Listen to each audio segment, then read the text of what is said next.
Hey you guys, it's Peter, and welcome to my channel, Peterisms, where I tell stories of my life and just little things that I have learned as I have grown into the person that I am today.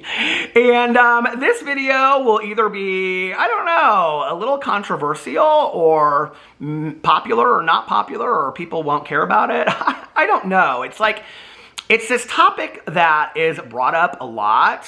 Not just in pop culture, I have to tell you, but also in the rooms of like 12-step programs and things like that. Like a lot of people talk about this. And, you know, it's talked a lot about in social media, and celebrities have tried it and things like that.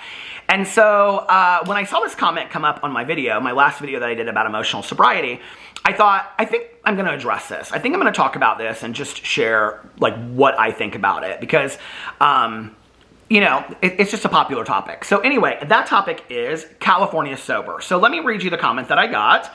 The comment that I got was, somebody said, how do you feel about California sober? Which means you abstain from hard drugs, but still drink alcohol and smoke marijuana. And then somebody responded to this and said, as I recall, he talked about that once. He said that's not, he said that's kind of not for him.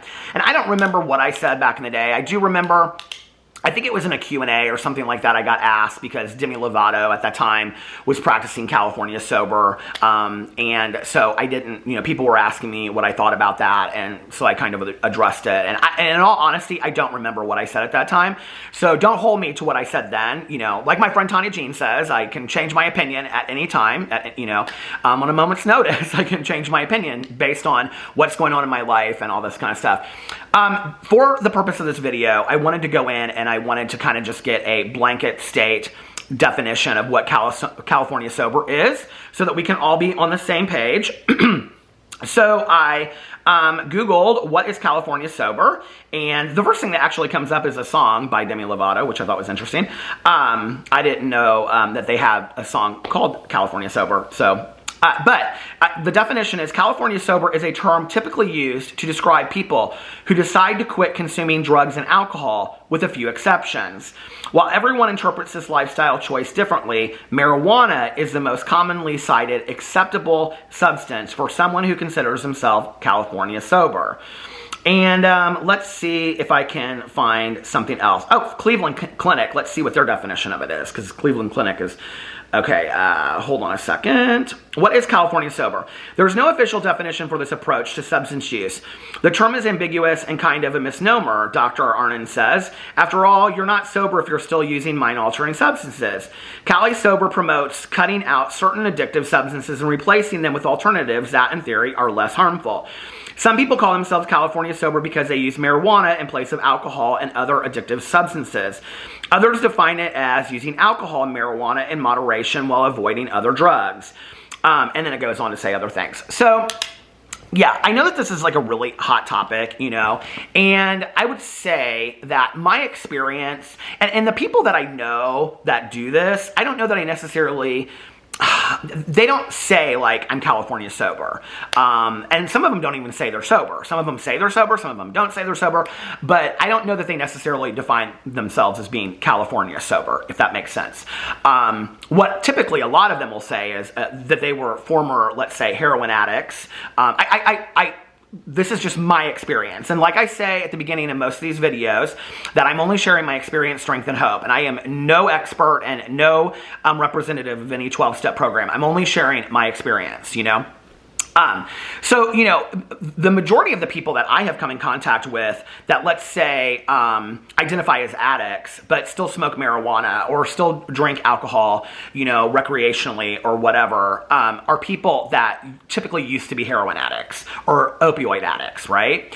And so they have stopped using heroin and they've stopped using opioids, but they are now smoking marijuana or whatnot, you know? And I have to tell you that I feel like the attitude has kind of changed within 12-step programs. My experience is that attitudes have kind of changed over time.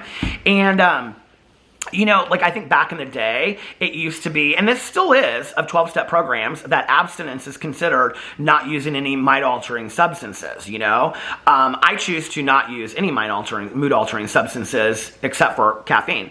So, other than that, it's like I don't take, you know, anything, like I wouldn't take a Tylenol PM, I wouldn't take, like, cold medicine that makes me feel a certain way, none of that, right?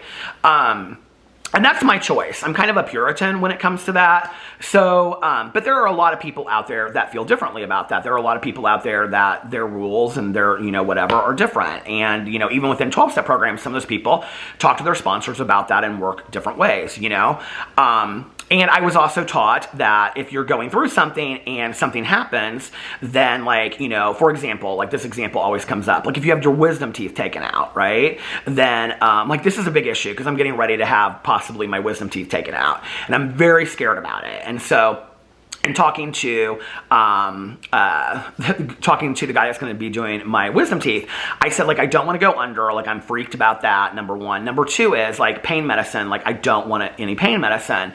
And he was like, you'll be completely fine with just, having Tylenol. Tylenol will be completely fine afterwards. I do this a lot. Yes, it will be a little painful for you, but you can handle it. Several years ago, I went through, some back pain. And I had to go on some medicine. If you watch my vlog, I was terrified of the fact of getting hooked on this pain medication. The battery died. But anyway, I was getting into this, sharing this story that several years ago, there was a situation with my back. And if you watch my vlog, you probably know what I'm talking about. And I was really worried about getting hooked on pain medication. And I've seen a lot of people with back pain in 12-step programs go back out because they get hooked on pain medication for their backs. And then that leads to one thing and then they never come back, right? And like I was talking about with the wisdom teeth, I was always taught that you have a responsible person in your life, they get the prescription, they dole it out to you and whatnot, and then when you don't need it anymore, they get rid of it. And that's how it works. And so my husband at the time worked with the doctor and with my sponsor, and then when I didn't need it, he doled it out to me, and then when I didn't need it anymore, that was it, right? So I think that there are all kinds of ways around it, I think when I was earlier in my sobriety, if I would meet somebody and they would say, oh yeah, I'm sober, but I still smoke pot, I would kind of be like, well, you're not really sober then, for me, it was just kind of I don't know, it didn't seem to me that I was such a believer in abstinence, and I also think that this is important to note that when I got sober in 1994, the tail end of 1994, my sobriety birthday is December 17th of 1994. When I got sober, there really weren't a lot of maintenance drugs out there, Today we have Suboxone and we have other things out there. Back then it was methadone, and I think Antabuse came out right after I got sober. And Antabuse, which is for people that drink, and if you drink on Antabuse, it will make you violently ill and end up in the emergency room. Now, I have known many people that have forced themselves to drink through the violent part of throwing up and things so that they can continue to drink on Antabuse. And there's a lot of, other maintenance drugs out there as well, but there really weren't maintenance drugs out there when I got sober. And so the alternative to that was work a 12-step program, go to counseling, and be abstinent. And abstinence meant abstinent from all mood-altering substances. Now, I was also taught that a drug is a drug is a drug. And to some degree, I still believe that way. I believe that with myself, okay? So for me, it's, I can only think about what it will do for me, right? And, whenever I do these videos, people are like, well, Peter, you still drink coffee and whatever. Have you ever been to a 12-step meeting before? I mean, our coffee maker at my home group meeting is this big. I mean, if we were going to say that people in 12-step programs are not sober because they drink coffee, which predates all the way back to the beginning of 12-step programs, I mean, then nobody is sober in 12-step programs, So it's always interesting to me when people say that. But if you ever stood out in a parking lot of after a 12-step meeting, there's always people holding styrofoam cups, drinking coffee, smoking cigarettes, or today it's vapes, I guess. But anyway, not marijuana vapes, just, nicotine vapes. But anyway, so, for me, it was always that I think that fear of drug is a drug is a drug is a drug. And I also, I think getting sober young and growing up and getting older, sober, and not just in a 12-step program, but just getting older sober, here's part of the fear for me, right? Is people are do you ever wonder if maybe you're not an addict or an alcoholic? Sure, I wonder that all the time, I'm kind of well, what if I'm not? What if I got sober? At the time, when I worked in treatment, there was this clear definition between the difference between substance abusers and chemically dependent people, right? And chemically dependent people were people that were chemically dependent on certain drugs or alcohol. People that were substance abusers, they could maybe abuse a substance for a period of time, but then they could go on with their life and they could be successful, right? So since I got sober so young, I'm like, well, maybe I'm just a substance abuser. The reality is I started using very young as well. Like I started drinking when I was like 12 years old, you know? So for me, I don't know. I will also say that at the risk of a drink or smoking a blunt or all those kinds of things, I'm not really willing to throw away everything that is amazing in my life today, you know, from my life to my marriage to my relationships that I have in my life to YouTube to everything. I'm not willing to throw that away over having a glass of red wine or a beer or smoke a blunt or eat a pill. Like, I'm just not willing to do that today. And that's kind of the tape that runs in my head really, really quickly. So for me, my fear would be if I hit a joint or a blunt or whatever, okay? Because I have to tell you, in the 28 years that I have been sober, when I crave, like, and very rarely do I crave, but when I think about like, oh, like something sounds good, it very rarely isn't like a beer or a drink. You know, I was a Jack Daniels drinker. Like, I don't think I ever think about Jack Daniels, but it wasn't like, it's never like a drink. It's never like a pill. You know, I mean, I never had a Xanax because Xanax came out after I got sober. So I kind of wonder what that's like, but I have to tell you that there's also a fear associated with like pills and things like that to me today. So, and just like, I don't know where that fear comes from, but I don't think about that. I don't think about, cocaine, but marijuana, I think about a lot. And I think it's about the normalizing in our society, like the cannabis shops that I hear people go to, and, you know, the candy that they buy and the gummies and all that kind of stuff. Like, for me, it's like, okay, there's an enticement to that. It's the kid in the candy shop kind of thing, right? That I think, oh God, I wonder what that's like, you know? But here's my fear is, I can tell you that I know this, right? Like, people used to ask me years ago, because they would say, like, do you think that you could go like into a bar and have a drink? And, you know, I think that there's this alcoholic mentality that's like, oh, absolutely not. I could not go in and have a drink. And I would say, like, after thinking about this, okay, now listen all the way through. Listen, Linda, all the way through to what I say. I believe that I could go into a bar and I could have a drink and I could walk out, okay? That's what I would say back in the day. But once that first sip of alcohol hit my tongue, everything would have changed. Because it's really not about the drink and walking out of the bar. It's about the physical craving combined with the mental obsession, okay? And the mental obsession is what's going to happen after the alcohol hits my system. So then it's going to be, well, you've wanted to try gummies, you've wanted to smoke a blunt. I've never even smoked a blunt. We didn't smoke blunts back in the day, you know? You've wanted to do this, you've wanted to do that, you've wanted to try a Xanax, and my mind is just going to reel. And it's going to become obsessed with using all of these things, right? Which is why we talk about one is too many and 1,000 is never enough. I don't want to drink a beer. I don't want to go in a bar and have one drink. I want that feeling that is associated with it. And so for me, I don't know how these people do it that are California sober. I really don't, you know?